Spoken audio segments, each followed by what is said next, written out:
नमस्कार दोस्तों, हलचल अयोध्या समाचार में आपका स्वागत है। ताजा तरीन खबरों से अवगत कराने के लिए मैं शिवांगी सिंह राजपूत। अयोध्या जिले में 77वें गणतंत्र दिवस 26 जनवरी 2026 की रही धूम। जिले की सरकारी भवनों, विद्यालयों आदि पर कार्यक्रम के आयोजन हुए। तहसील बीकापुर अंतर्गत महाराणा प्रताप डिग्री कॉलेज में गणतंत्र दिवस समारोह का हुआ रंगारंग आयोजन।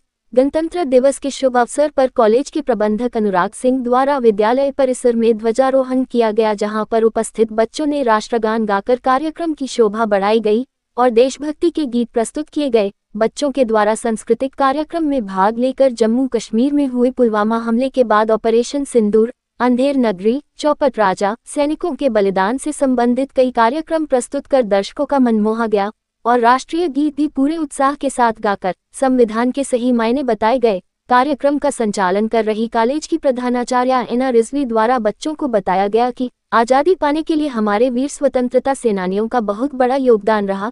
कितनी माताओं ने अपने बेटों को देश के लिए कुर्बान कर दिया गया, तब जाकर देश अंग्रेजों के चंगुल से मुक्त हुआ है। कॉलेज के चेयरमैन महेश सिंह द्वारा विद्यालय द्वारा आयोजित प्रतियोगिता में अच्छा प्रदर्शन करने वाले बच्चों को शील्ड, प्रशस्ति पत्र व ट्रॉफी और कार्यक्रम में अच्छा प्रदर्शन करने वालों छात्र व छात्राओं को पुरस्कार देकर सम्मानित किया गया। कॉलेज के प्रबंधक अनुराग सिंह व चेयरमैन महेश सिंह द्वारा विद्यालय में आयोजित कार्यक्रम शिक्षा में छात्रों को मिलने वाली सुविधाओं के बारे में मीडिया को जानकारी दी गई। आपके विद्यालय में जी, क्या संदेश देना चाहते हैं? सबसे पहले तो बहुत बहुत शुभकामनाएं पूरे क्षेत्रवासियों को, और आप सबको बहुत बहुत धन्यवाद, आप हमारे विद्यालय प्रांगण में पधारे। मेरा संदेश यही है कि शिक्षा अगर कोई बच्चा ग्रहण कर रहा है तो उसकी प्राथमिकता ये होनी चाहिए अच्छा इंसान बनना, अपनी संस्कृति की पहचान करना, अपनी सभ्यताओं का ज्ञान लेना, संस्कारवान होना, अनुशासन में रहना। सेकेंडरी है गाड़ी, घर, बंगला और नौकरी लेना, ये सब सेकेंडरी है। आप सबसे पहले मेहनत करिए अपनी कंप्लीट पर्सनालिटी डेवलपमेंट पर, यानी कि बोलना, चलना, उठना, बैठना, लिखना, पढ़ना, एवरीथिंग इज सब पर हम मेहनत करें, ये हमारी प्राथमिकता होनी चाहिए। आज के युग में वेस्टर्न कल्चर को अपनाते हुए चले जा रहे हैं, हम रील्स पर फोकस कर रहे हैं, हम सीरियल्स पे फोकस कर रहे हैं। हमें इन सारी चीज़ों को स्किप करते हुए हमें सबसे पहले फोकस करना चाहिए हम कैसे एक अच्छा इंसान बन सकें, तभी हम एक पूर्ण गणतंत्र हो सकेंगे। आपके विद्यालय में आज कौन कौन से प्रोग्राम आयोजित हो रहे हैं? हमारे यहाँ Maharana Pratap public school, Maharana Pratap inter college को मर्ज करते हुए सारे सांस्कृतिक कार्यक्रम हो रहे हैं। विद्यालय में सुविधाएं क्या क्या नई आई हैं? विद्यालय में इस वर्ष हमारे यहाँ LLB, डी फार्मा और CBSE पैटर्न पर कक्षा 1 से लेकर 12 तक की मान्यता प्राप्त हुई है। अभिभावकों को संदेश क्या देना चाहते हैं? अभिभावक को मैं एक संदेश देना चाहता हूँ कि मनुष्य की 4 अवस्थाएं होती हैं, एक शैशवावस्था, एक बाल्यावस्था, एक किशोरावस्था, एक प्रौढ़ावस्था। और 0 से 5 साल तक को हम शैशवावस्था कहते हैं, जिसमें माँ बहुत पूर्णतः अपने बच्चों को ध्यान में रखती है। 6 से लेकर 12 साल तक के बच्चों को बाल्यावस्था में होता है, जिसमें एक फादर पूरी तरीके से अपने बच्चे को ध्यान में रखता है। लेकिन एक अवस्था ऐसी होती है जो 12 से 18 साल की होती है।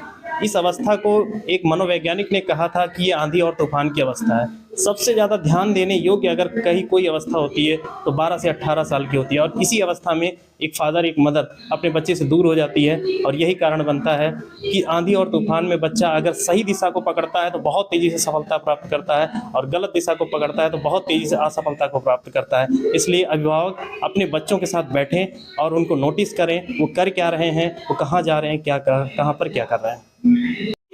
आज आपके द्वारा बच्चों को पुरस्कार वितरण किया गया, इसके संबंध में था, क्या संदेश देना चाहते हैं?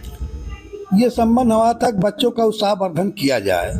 बच्चे जो है, यदि उनके अंदर खेल प्रतियोगिता कराया जाए या पर्यायवाची से जो उनका किया जाए तो उनके तो उत्साहवर्धन होता है और उनकी निखार बाहर आती है। इसलिए हम लोग समय समय पर तमाम कार्यक्रम करवाते रहते हैं।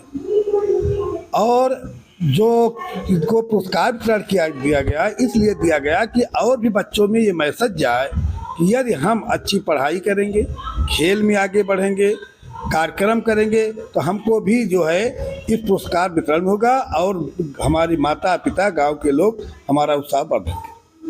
आपके विद्यालय में अब कौन कौन सी नई फैकल्टी चालू हुई है और शिक्षा के क्षेत्र में क्या?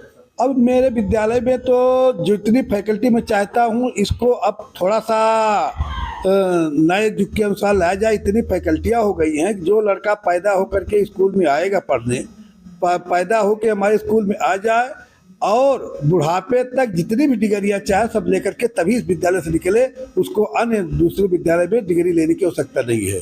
बस इतना है कि मैं उसका मोटिवेट करना चाहूँगा, कितना बढ़िया और व्यवस्थाएं हो, लड़के निखार आए और उनका भविष्य उज्जवलमय होता रहा। माध्यमिक शिक्षा परिषद में जो बच्चे अच्छा परफॉर्मेंस करेंगे विद्यालय में, उनके लिए क्या सुविधाएं होंगी? अब जो बच्चे हमारे यहाँ माध्यमिक उत्तर जो है परीक्षा में पास होते हैं, अच्छे नंबर लेके आते हैं, उसको हम लोग पुरस्कार के रूप में साइकिल वितरण करते हैं। उनके गार्जियन को जो है वस्त्र भेंट करते हैं और जो भी कुछ होता है उन लोगों को इनाम देते रहते हैं।